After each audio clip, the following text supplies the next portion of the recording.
Hello everybody, welcome back into another video. My name is Sin. It has been quite some time since we have done a trailer reaction here on the channel. But it seemed like the absolute perfect time considering earlier this week I had the privilege of playing a remote preview of Assassin's Creed Shadows. So I had 4 hours with the game and that already got me really excited. And I did not know story trailer was dropping, and that just gives me a reason to talk about the time period more, which is so exciting. I'm very excited for this game. I absolutely love the period in time in which it's set in. It's one of the most pivotal times in Japanese history. And I've already noticed a couple of influential characters that I would love to talk more about if this trailer gives me room to. So let's go ahead and jump straight into the Assassin's Creed Shadows story trailer. It's hard to remember. Blood. Breathe deeply. Oh, okay. I'm obsessed with her. Tell me about your nightmare. Oh, that's a shot right there. There is evil at work in our homeland. Greedy lords who bring war. He comes. Who does? Oda Nobunaga. Let's go. Okay, I'm so excited we're mentioning him.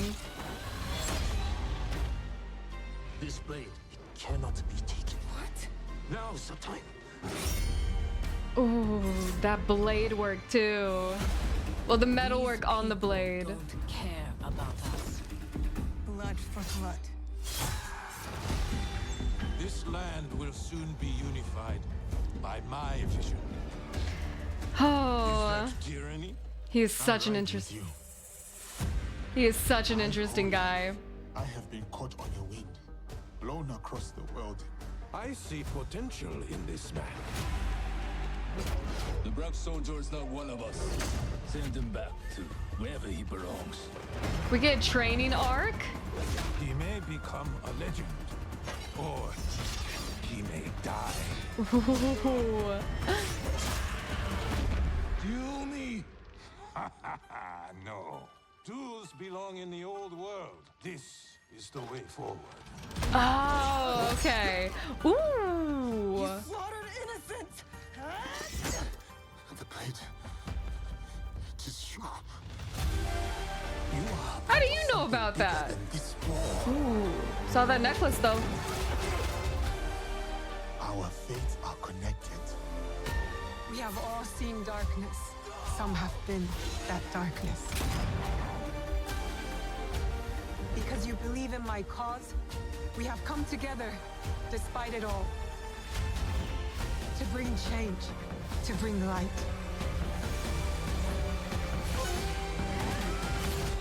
Wow. Okay, so much that I want to talk about when it comes to this, because like I said earlier this week, I got to do a 4-hour preview of the game. So thank you so much to Ubisoft for that. And when I was making my video that's going to come out after this about my preview, my time with the preview, I didn't know how much I could nerd out about the history of this time period and the set pieces that we're going to be playing in.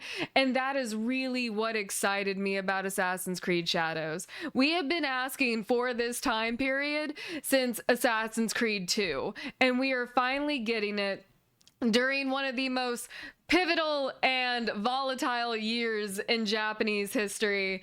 And I am just so excited that it's finally here and we can finally talk about it. I held off on nerding out about it too hard because even though these are real historical events, Oda Nobunaga, a real guy that I would love to talk more about, and I am. You can Google these people to your heart's content and get all the information that you would ever want. Some people choose not to, though. Some people, I know when it comes to games that are kind of set in historical pieces, they choose to experience history through the game. They know, obviously, it's a retelling and there's inaccuracies, but they want to be surprised by what is going to happen, so they experience the story through the game.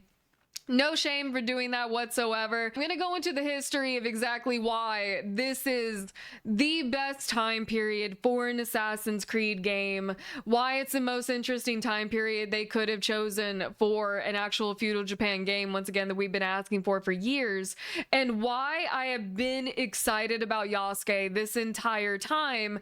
And it's because of this relationship right here.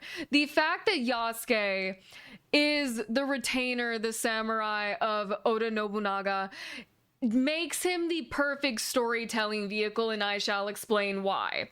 Though the full extent of their relationship is not fully known in history, I do not believe so.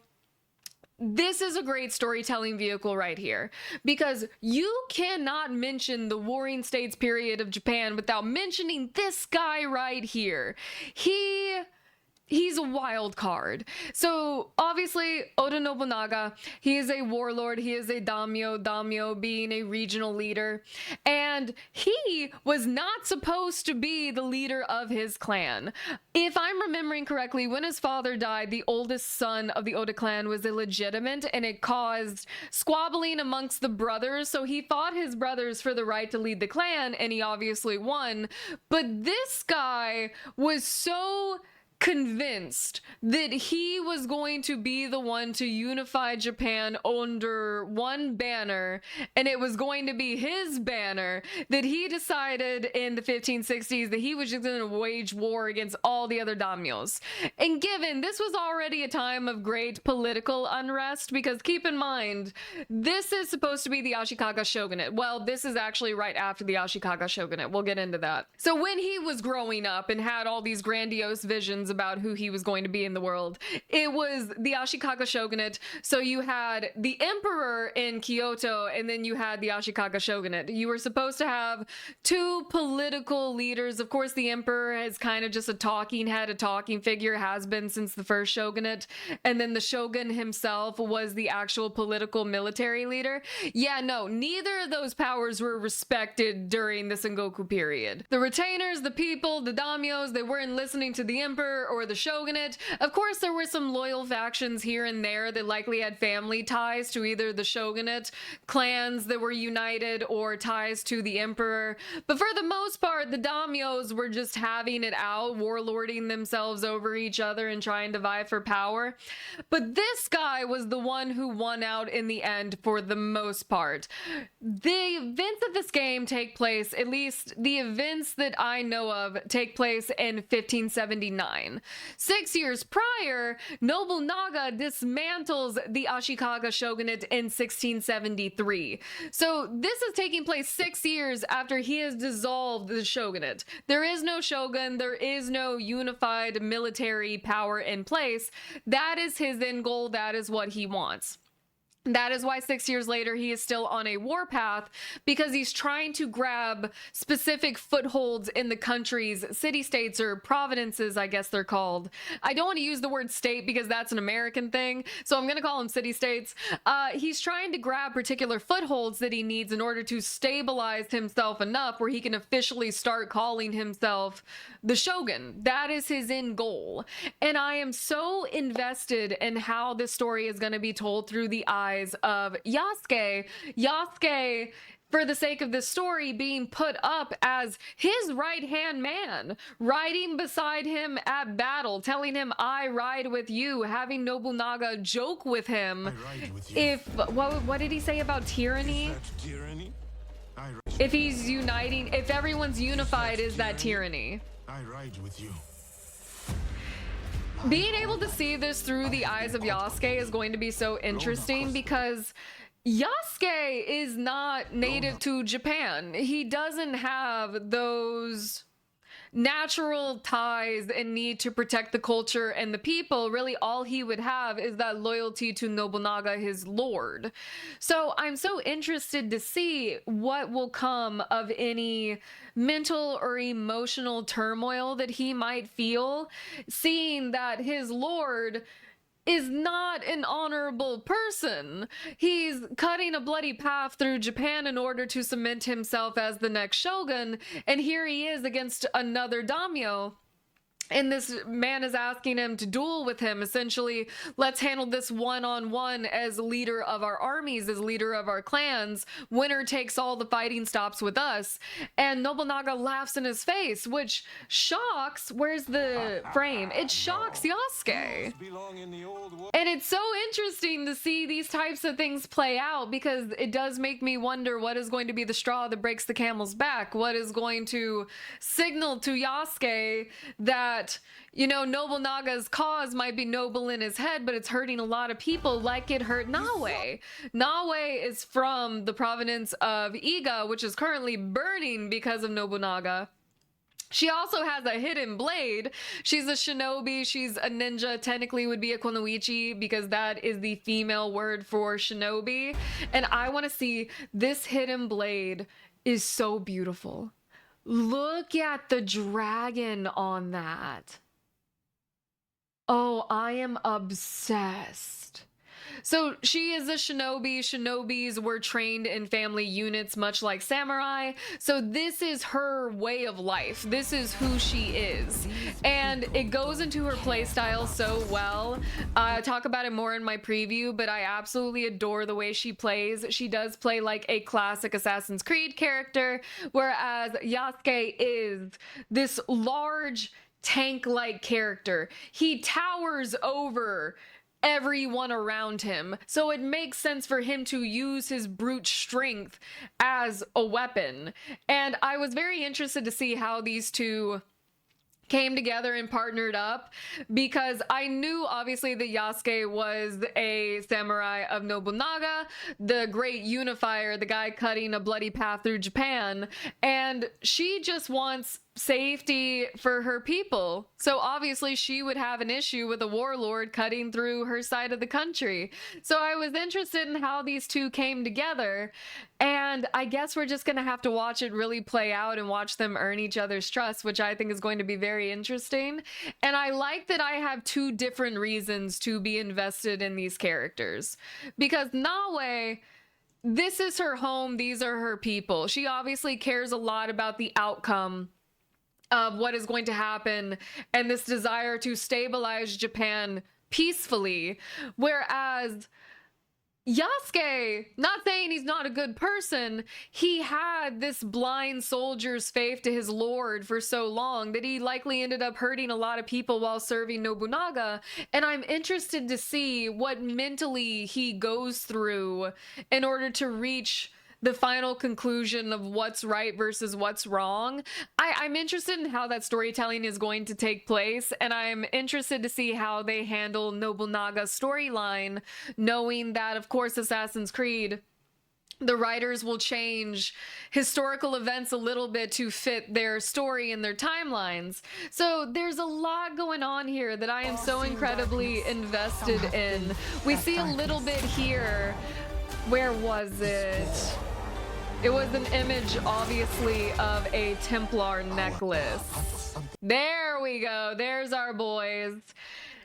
And this could play a big part in the fact that multiple religions were spreading across Japan at the time. That was another issue of unrest that they were having, was depending on what region you were from, who your daimyo was, your religion could be completely different, which if the warlord next door didn't like that you were Christian and they were Confucius, you had problems. So there was Christianity that was making its way through the country, or at least trying to. Confucianism, Shintoism, and Buddhism.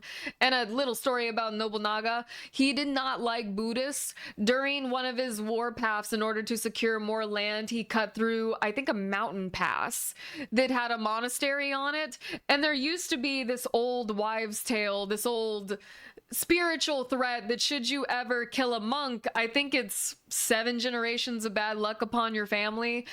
He did not care whatsoever. Slaughtered the entire monastery, no monk left alive. I think that's maybe where he got the nickname the Demon Daimyo, but I could be wrong about that. He was definitely called some variation of the Demon Daimyo. Make no mistake, the man had a reputation for being merciless.